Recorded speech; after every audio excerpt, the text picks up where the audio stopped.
Amén. Y leemos la palabra y la misma dice de la siguiente manera el Evangelio según San Juan, capítulo 1, versos 15 y 16. Juan dio testimonio de él y clamó diciendo, este es de quien yo decía, el que viene después de mí es antes de mí, porque era primero que yo, porque de su plenitud tomamos todo y gracia sobre gracia. Padre, gracias por tu amor y misericordia y por tu gran compasión, por este día maravilloso que has hecho, por esta oportunidad concedida a los santos de poderse reunir y adorar tu nombre, y también porque tú nos permites el poder estar en la disposición de atesorar tu palabra, sentir la urgente necesidad de ser ministrados por ella.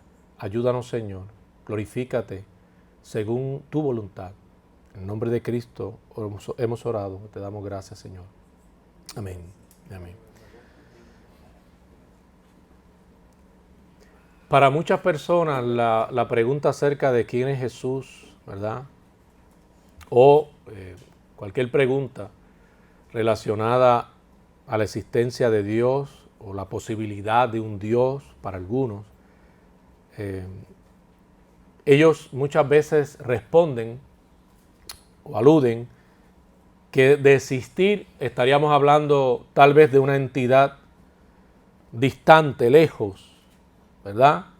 Extraña porque para algunos en su manera de razonar, hablando de personas no creyentes, pareciera que si Dios existe, si es así como el cristianismo quiere hacer ver y nos quiere persuadir de que Dios existe, aparentemente pues es un ser extraño. Pareciera que si existe no se interesa por el sufrimiento, por las situaciones por las que pasan sus criaturas. Y en ese sentido también les puede parecer a su vez indescriptible, porque en su manera de razonar y de pensar sobre Dios, y esto en la medida, en la manera en cómo ellos ven e interpretan las cosas que acontecen en el mundo, sobre todo casi siempre pensando en el mal, ¿verdad? Presente en el mundo y el sufrimiento. Entonces, si hay sufrimiento, si hay personas que sufren, a juicio de ellos arguyen personas buenas, ¿verdad? Personas que según ellos entienden no deberían pasar por este tipo de situaciones o experiencias dolorosas o tormentosas. Pues entonces, si es que existe Dios, no tiene ningún tipo de interés o está incapacitado ese Dios de entonces poder intervenir y lidiar con toda la problemática existente que aqueja a toda esta humanidad, por la cual siempre imploran, ¿verdad?, algo de misericordia, o que el panorama actual presente en sus vidas cambie y no sea el que es. Pero eso es algo, amado, que claro está, es una manera de razonar muy propia de aquel que no conoce al Señor. Pablo dice claramente que el hombre natural, en su estado caído, no puede entender, no puede apreciar las cosas eternas, espirituales. La única manera de poderlas discernir, según la Escritura, es únicamente si Dios resucita al muerto. En un sentido espiritual, es importante que se dé esa resurrección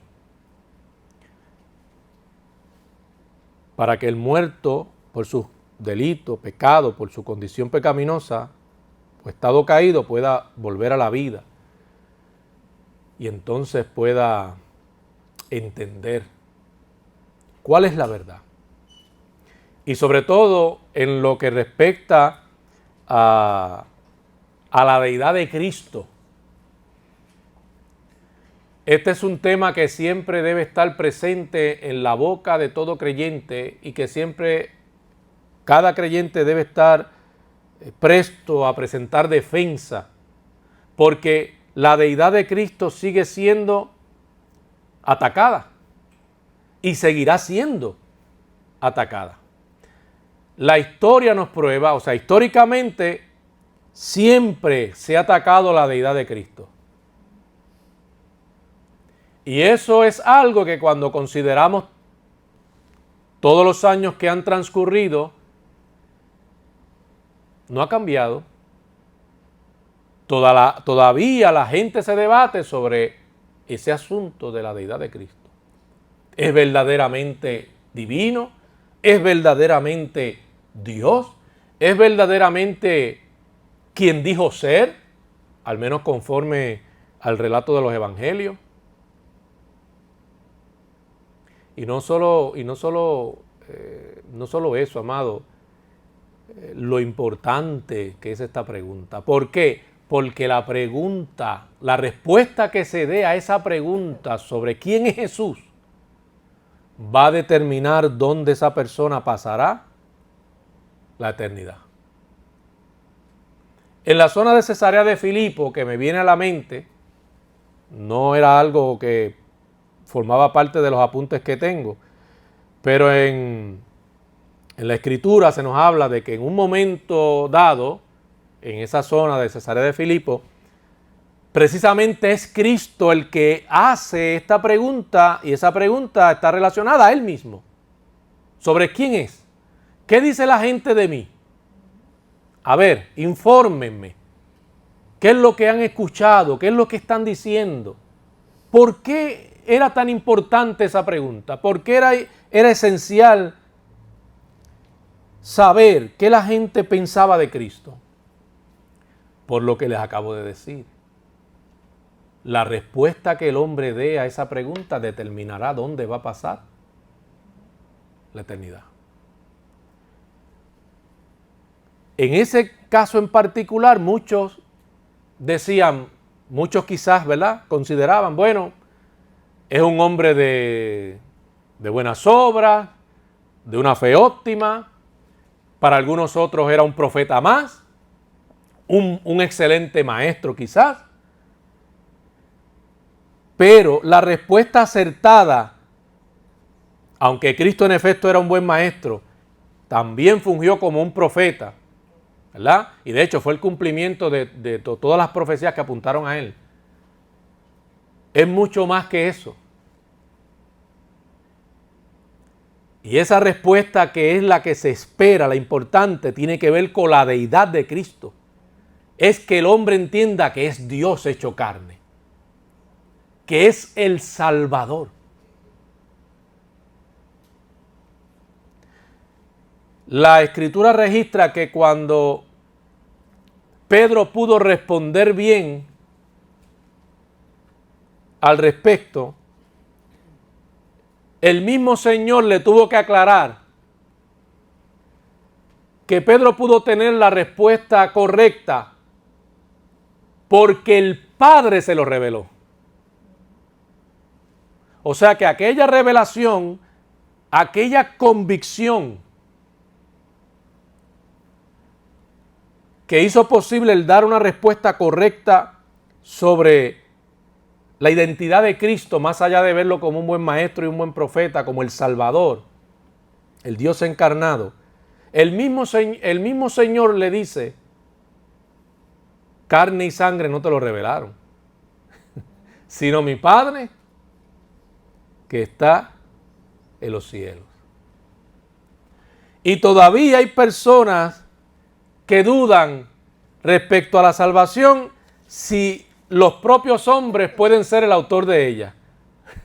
Amado, ningún ser humano puede salvarse a sí mismo. La salvación es un acto enteramente de la voluntad libre de Dios. Es un acto que involucra la soberanía de Dios. Es una obra poderosa que solamente tiene lugar por la voluntad de Dios, no del hombre. Entonces, eso es sumamente importante para poder entender esa verdad respecto a la deidad de Cristo, para poder aceptar a Cristo como divino y como el Salvador del mundo.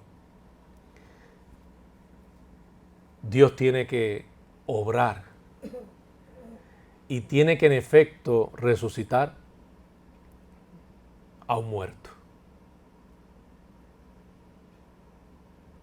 El Espíritu Santo tiene que intervenir e iluminar al pecador para poder apreciar y entender esta verdad tan profunda. Profunda pero comprensible. Profunda, comprensible, aceptable, evidente. Porque el mismo Juan, referente a Cristo, dice que siempre existió. Habla de la preexistencia de Cristo. No dice que empezó a existir, sino que siempre fue. Contrario, ¿verdad?, a lo que, por ejemplo, los testigos de Jehová tratan de defender, ¿verdad? Una mentira que fue debatida muchos años atrás y vencida y declarada herejía. Todavía entre nosotros está todavía presente y es la corriente ariana. Claro, ellos no le llaman así, pero cuando uno ausculta ¿verdad? El postulado, el que tratan de defender o esa doctrina, uno rápidamente se da cuenta que tiene que ver con la corriente del arianismo. Y el arianismo fue algo que siglos antes, ¿verdad?, en el sínodo que pudo reunirse de obispos en Nicea, debatió y venció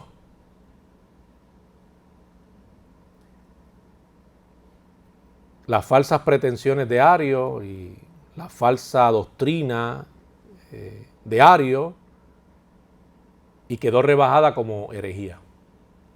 Anselmo, ¿verdad?, jugó un rol importante al respecto, y fueron dos concilios importantes, porque no solamente está el concilio de Nicea, sino que también hubo otro sínodo que se reúne de personas, de obispos, para tratar el tema trinitario y temas importantes, muy importantes, que se habían estado debatiendo sobre la deidad de Cristo, como el concilio también de Calcedonia, ¿verdad?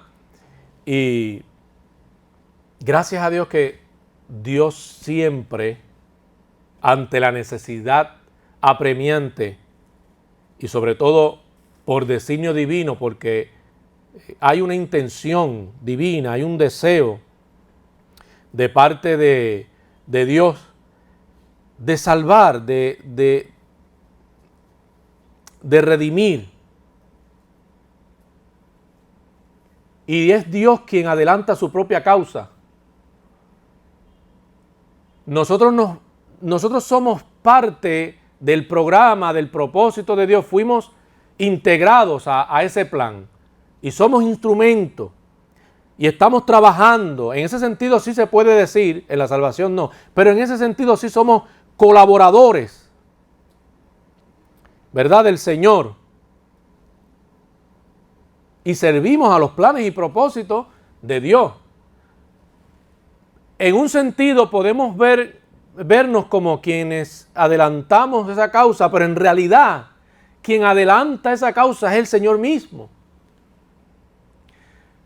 Porque el Señor hace posible por su gracia el que nosotros podamos rendir nuestros corazones y el que podamos estar más que dispuestos, amados, a hacer la voluntad de Dios. La Escritura dice que Él pone en nuestros corazones el querer, pero no solo el querer, sino también ¿qué? El hacer por su buena voluntad.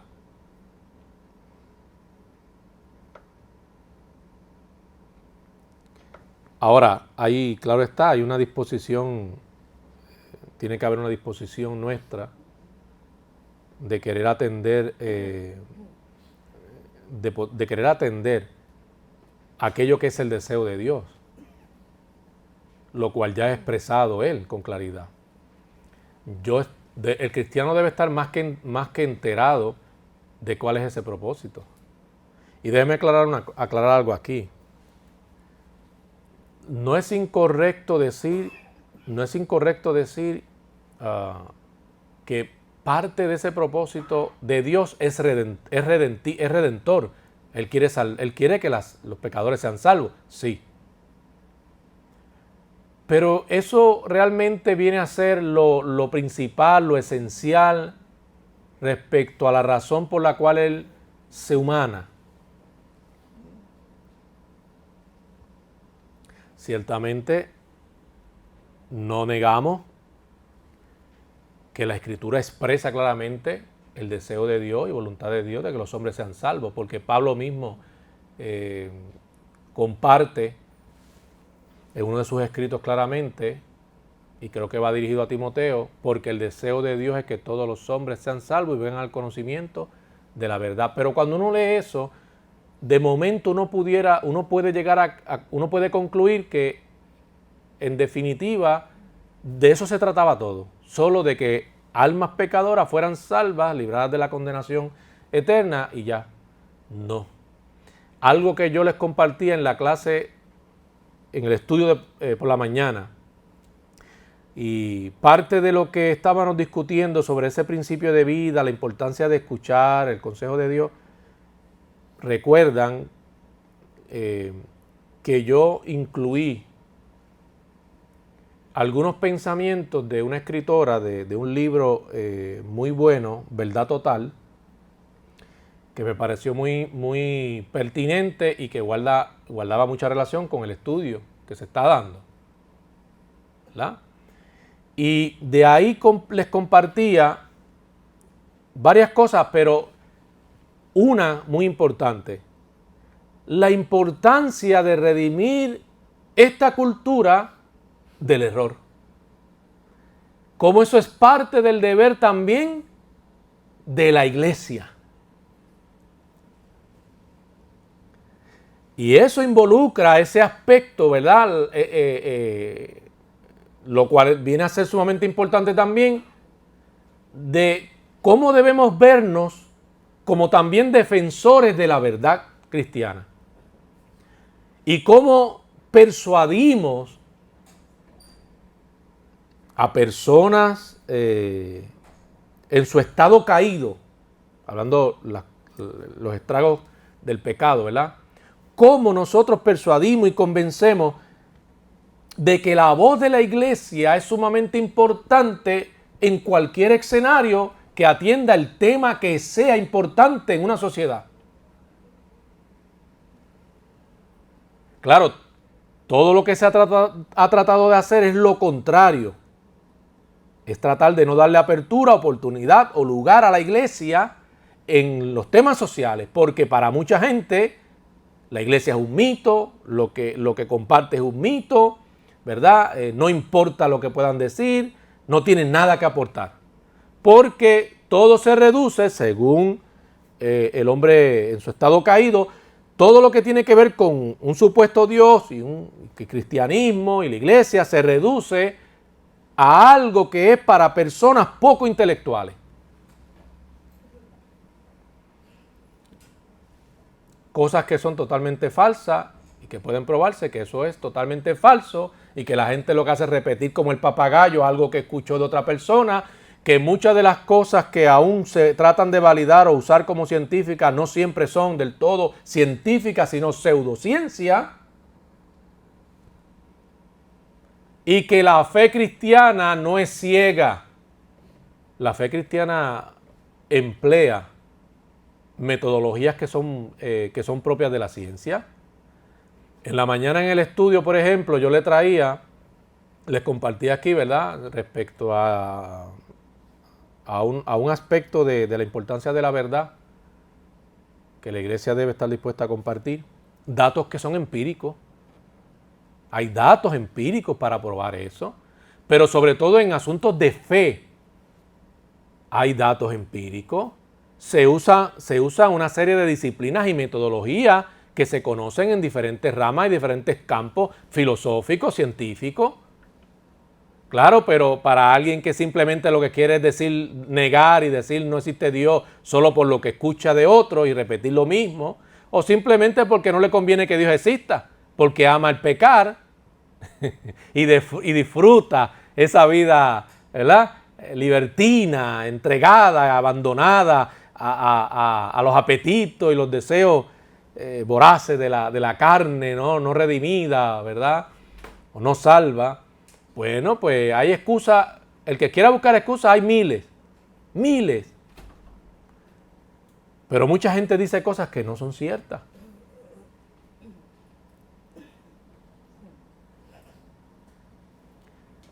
Entonces, parte del propósito por el cual viene Cristo, o parte no, yo creo que el fundamental tiene que ver con la verdad. Él vino para revelar lo que es verdad. En un mundo caído, engañado, ciego, que anda en tiniebla, Él vino como verdad. Él vino a revelar la verdad. La verdad vino a ser lo más importante en el ministerio de Cristo, en la misión de Cristo. Y es evidente, amado, que fue así. Sobre sí mismo Él dijo que Él era ¿qué? La verdad. Pero dentro de muchas de las cosas que uno pueda decir referente a la verdad, ¿quién dijo Cristo que era? Hay que empezar por ahí. ¿Quién Él dijo que era? ¿Qué Él dijo de sí mismo? Y una de las cosas en Juan 10:14 que dijo sobre sí: yo soy el buen pastor y conozco mis ovejas y las mías me conocen. Cuando uno considera esto, amado, no puede pasar por alto que solo alguien divino puede conocer profundamente la necesidad que hay en el corazón de otra persona, de un semejante. Usted y yo, no hay radiografía, no hay nada que nos permita realmente saber lo que está en el corazón de otra persona. Pero solo alguien divino conoce con perfecta claridad cuál es la necesidad, cuál es el problema, qué es lo que aqueja a otra persona.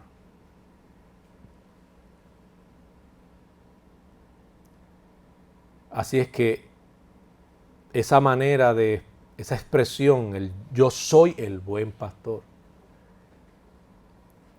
y conozco mis ovejas y las mías me conocen, definitivamente también destaca esa divinidad de Cristo, pero no solamente Él usa ese pronombre esa única vez, sino que vuelve y usa ese pronombre, yo soy la puerta de las ovejas, el que por mí entrare será salvo. Solo alguien divino puede garantizar salvación.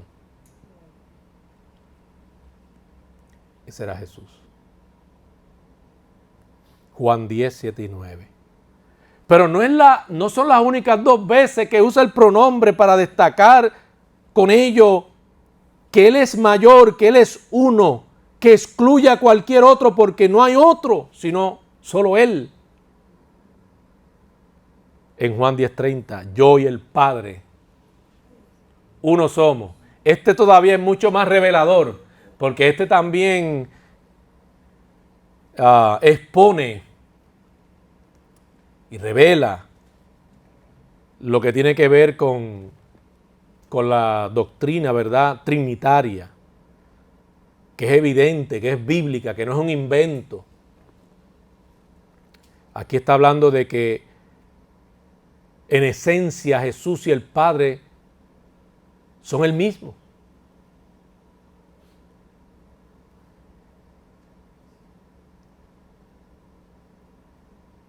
En otra ocasión Jesús expresó, Juan 8:12, y vuelve a usar el pronombre: yo soy la luz del mundo. Él es la luz no hay otro que sea la luz del mundo. Yo soy la... Y suena muy exclusivista, incluyente, ¿verdad? Como que el no admitir nadie más, de momento puede parecer, no sé, como arrogante para alguien, pero es que no hay otro. No hay otro Dios, sino solo Él. Dice, yo soy la luz del mundo, Juan 8:12, el que me sigue no andará en tinieblas, sino que tendrá la luz de la vida. Eso no lo podía garantizar nadie más, sino Él. Y eso destaca su divinidad. Juan 14:6, yo soy el camino y la verdad y la vida. Nadie viene al Padre sino por mí. Amado, ¿cuántas creencias no habían en la época de Cristo? ¿Cuántas otras deidades representadas? Culto a otras deidades, como en nuestro tiempo. Y usted sabe lo que es desafiar de esa manera las creencias de los demás.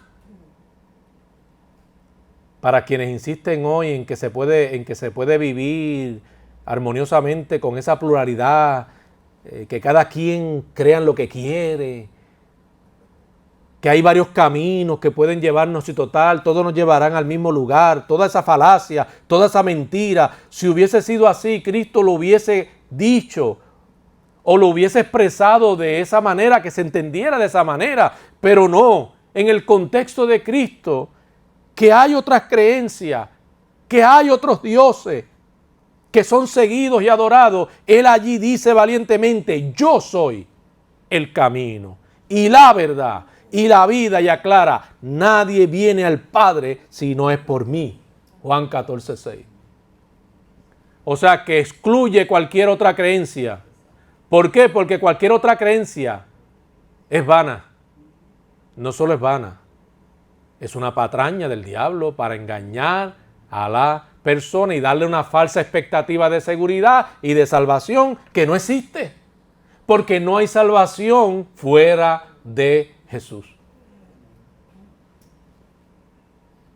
De hecho, su encarnación y muerte, no solo encarnación, y muerte en la cruz, con ello probó que solo hay un Dios. Porque después de morir al tercer día, resucitó. Todavía andan buscando el cuerpo. No lo van a encontrar. Ahora se le hace más fácil a la gente decir que es un mito que admitir que no hay evidencia, no se ha podido encontrar. Ahora, como siempre, viene la dificultad de admitir y reconocer toda la evidencia histórica de la Biblia misma, solo por no creer. O sea, igual como se prueban con otros libros. ¿Hubieron testigos? Si los testigos están ahí, la historia lo dice. Pero esos testigos, alguno pudiera decir, no, pero esos testigos fácil, si hablamos de los testigos que quizá eran discípulos, que eran ya creyentes, pues como eran creyentes, quizá creyeron en esa mentira, la siguieron. No, es que hay evidencia de gente que de ese tiempo, de ese contexto, que no eran cristianos y registraron muchas cosas y afirman la resurrección. Pero aún así es más fácil para mucha gente. No, eso no hay evidencia ninguna. Como con cualquier texto se prueba su dato histórico, con la Biblia pasa, pero aún así no se puede creer. O sea, no importa incluso los hallazgos quizás arqueológicos que aparezcan. No, eso es una fe ciega, eso es un mito. Que los hay. Hallazgos arqueológicos que hay, que existen. Evidencia de manuscritos, fragmentos, que existen. Y cuando tú no puedes negar algo donde tú ves una consistencia año tras año, que se mantiene en lo mismo, eso te dice mucho a ti. ¿Cómo tú vas a coger la historia así? Porque como tiene que ver con el cristianismo, eso no vale. ¿Cómo no va a valer esa consistencia de año tras año? ¿Cómo perdura con el tiempo y se mantiene?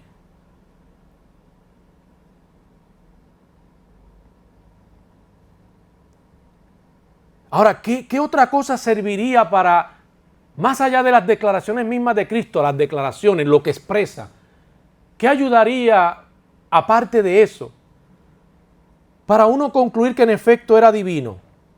Bueno, ustedes saben que lo que se dice es importante, ciertamente. Pero es mejor aún si lo que se dice es respaldado por una conducta que sea coherente con lo que tú estás diciendo. Pues entonces vamos a considerar un poco de la conducta de Cristo, a ver si hay coherencia con lo que él afirmó sobre sí mismo, sobre su persona. En Juan 8:29, por ejemplo, usted lee, porque yo hago siempre lo que le agrada a quien. Y en efecto eso hizo. Como dato histórico, la Escritura, si lo tomas así, lo que tiene que ver con Cristo, su comportamiento ahora, hizo lo que honra a Dios. Y de hecho, es sorprendente que la evidencia apunta que a personas no creyentes incluso admiraron a Jesús, su doctrina, pero sobre todo, su manera de ser los llevaba a considerar definitivamente tiene que venir de Dios alguien que no solo dice lo que dice, sino las cosas que éste hace. ¿Cómo tú vas a decirme que eso no es como dato histórico, eso no importa?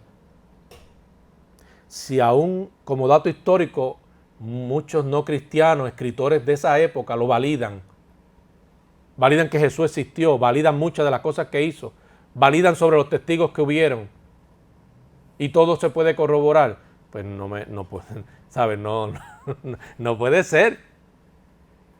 Lo único que se puede entender es que el prejuicio religioso de alguien no le permite admitir lo que es evidente. El prejuicio religioso no permite que mucha gente sea objetiva y rechace de plano el cristianismo como una falacia, como una fe ciega, como un invento de los hombres. Pero no solamente tenemos ese dato, Juan 10:10 también expresa otra cosa importante que nos permite considerar cómo hay una coherencia entre lo que Jesús afirmaba sobre sí, lo que decía, con lo que hacía. Yo he venido para que tengan vida y para que la tengan en abundancia. Amado, la mayor muestra del amor de Dios y del poder de Dios fue el hecho de que fue a la cruz, siendo inocente. Murió en la cruz, derramó y vertió su sangre en la cruz y al tercer día resucitó. Y precisamente Pablo basa la seguridad del cristianismo en el hecho de que no solo Cristo muere, sino que resucitó, por lo cual nuestra fe no es vana. Ahora él dice, si Cristo no hubiese resucitado, todo se hubiese tratado de una mentira, de una patraña, de un engaño, y nuestra fe entonces sí sería en vano. Pero ese no fue el caso. O sea que cuando Él viene continuamente diciendo, voy a morir, pero al tercer día voy a resucitar. Voy a morir, pero voy a resucitar. Recuerden. Y en efecto eso, así pasó. Y Él no evitó su muerte. Pedro intentó persuadirlo para que no se dejara arrestar. ¿Y qué Él hizo? No, Él se deja arrestar porque Él está consciente de cuál es su misión. Y se entrega muere y al tercer día resucita.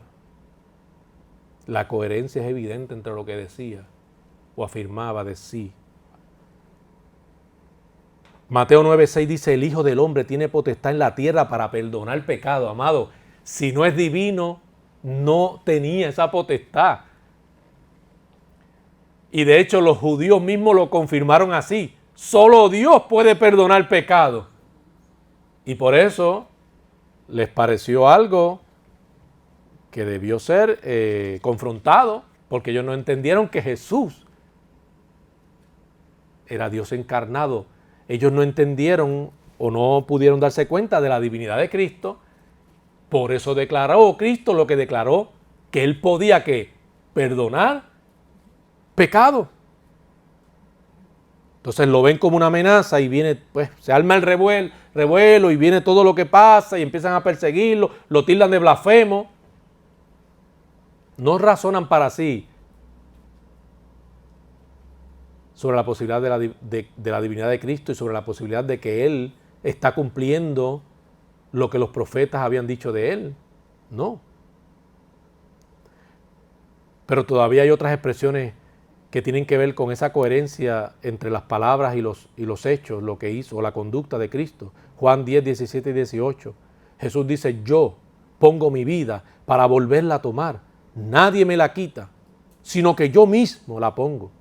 Tengo poder para ponerla, pero no solo para ponerla, sino que afirma, y tengo poder para volverla a tomar. Y en efecto eso fue lo que pasó. Un mortal, un simple mortal no puede. Bueno, aquí teníamos uno que decía que era Jesucristo. Pobre de los que se quedaron esperando que resucitara. ¿Se acuerdan? El Jesucristo hombre que teníamos aquí, boricua, que apareció aquí. Se quedaron esperando que resucitara todavía. Y Juan 6:38 dice, porque he descendido del cielo no para hacer mi voluntad, sino la voluntad del que me envió. Ningún otro descendió del cielo. Y de esto había evidencia. María quedó embarazada por obra y gracia del Espíritu Santo. Por eso Él había venido ¿de dónde? Del cielo. Y no como el docetismo quería hacer ver, que era a través de una especie de conducto por ahí, que quizás se deslizó y no se sabe, y no sé, hasta llegar acá. No. Por obra y gracia del Espíritu Santo nace Jesús, que es otra evidencia de la divinidad de Cristo. Sin pecado. Porque era conveniente que el que muriera como ese sacrificio perfecto, pues no podía tener pecado. Y la Biblia dice que fue tentado en todo, pero sin pecado. No había maldad en Jesús, no podía haber maldad en Jesús. Pero no solo eso es importante cuando uno va a tomar va a considerar lo que tiene que ver con la divinidad de Cristo, si en efecto es Dios, sino que hay otra cosa importante antes de llegar a una conclusión, y es considerar la relación de Jesús con el Padre.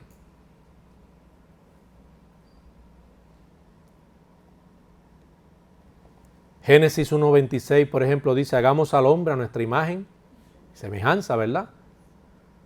Y a mí es interesante que los que de alguna manera tratan de persuadir de que la Trinidad es un invento, es una falacia, no es bíblico, los términos hagamos, ¿verdad? Aluden precisamente a la Trinidad, son una prueba de que en efecto la Trinidad no es un invento, no es algo que no se pueda sostener bíblicamente. Cuando digo que no es un invento, el término no aparece en la Biblia, ¿verdad? Es un término que se usa simplemente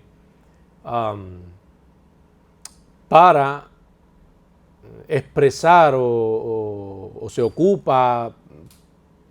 preocupa principalmente en esa doctrina, en probar que está Dios Padre, está el Hijo y el Espíritu Santo, y prueba esa triunidad de que el Padre, el Hijo y el Espíritu Santo, los tres uno son, que en esencia son lo mismo, aunque se distingan cada una, ¿verdad? Se distinga al Padre, al Hijo, el Espíritu Santo. No es un Dios de tres cabezas.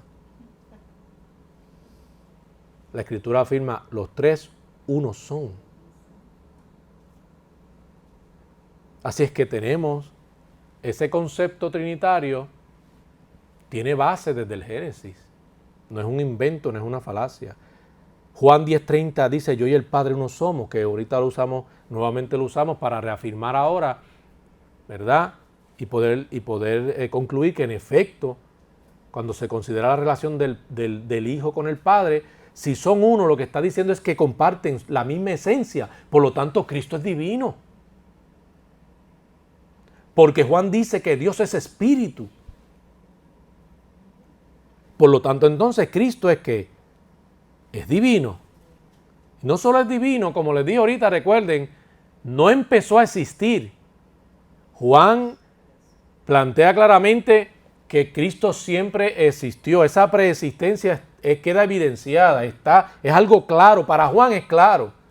Y recuerden que el escrito de Juan tiene también esa intención de contrarrestar doctrinas falsas que amenazaban la fe cristiana, como el gnosticismo, ¿verdad? Y alguna otra. Yo y el Padre somos uno. Si Cristo no es divino, no se puede decir eso. Pero como lo es, y en esencia son lo mismo, son uno. Juan 8:19, por ejemplo, Cristo lo dice de esta otra manera. Si a mí me conocéis, también a mi Padre han conocido. ¿Ve?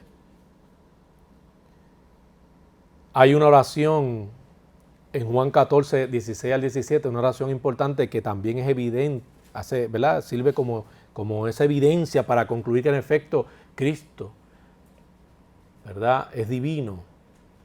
Cuando Él dice, y yo rogaré al Padre, Juan 14, 16, 17, yo rogaré al Padre y os dará otro consolador para que esté con vosotros para siempre. Dice el Espíritu de...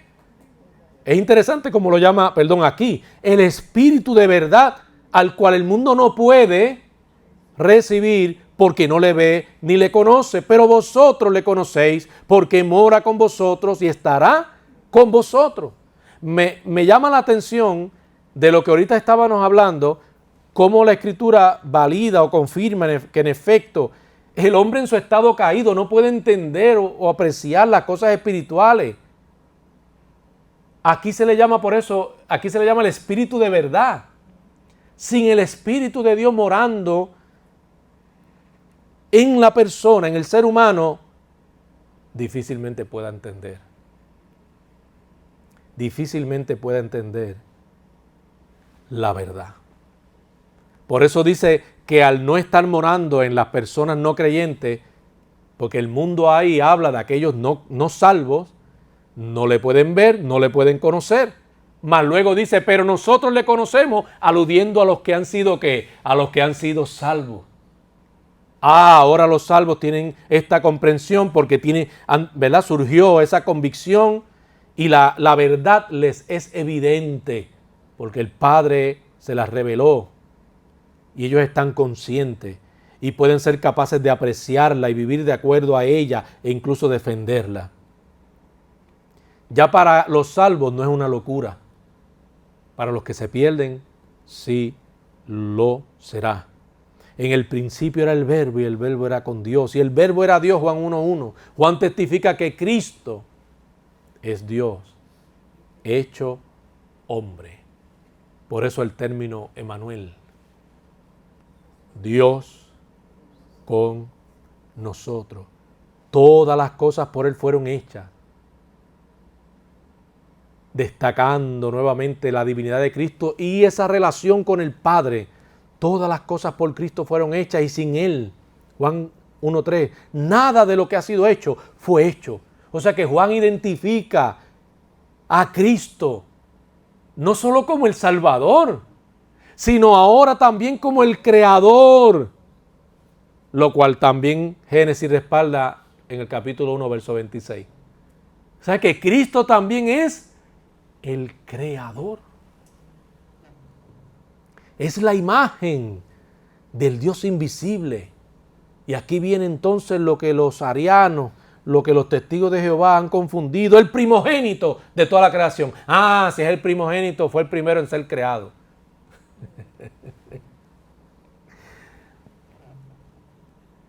Claro, cuando tú solo dependes de un texto bíblico y has ignorado lo que los demás claramente te dicen, eso es lo que pasa.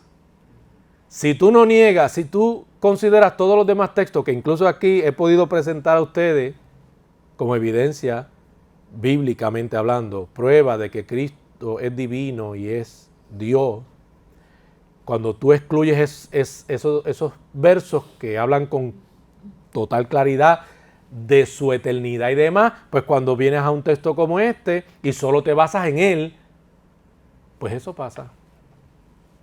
Si no permite que los demás textos arrojen luz sobre ese, eso pasa. Llegas a unas conclusiones disparatadas, ¿verdad? Y entonces deduces, Cristo fue el primer ser creado. Pero si Juan te está hablando con claridad desde el principio, para que no tengas excusa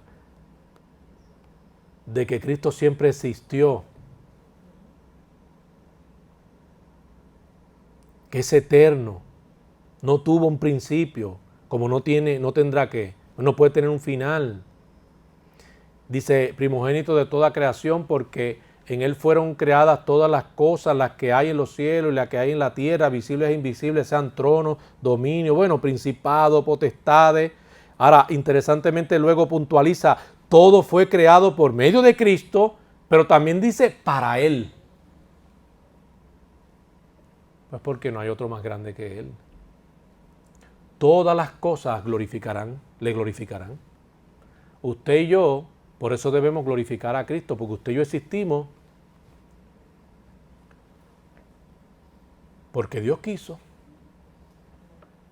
Y el hombre debe estar dispuesto a dar gloria a su Creador y servirle y honrarle porque Dios lo creó.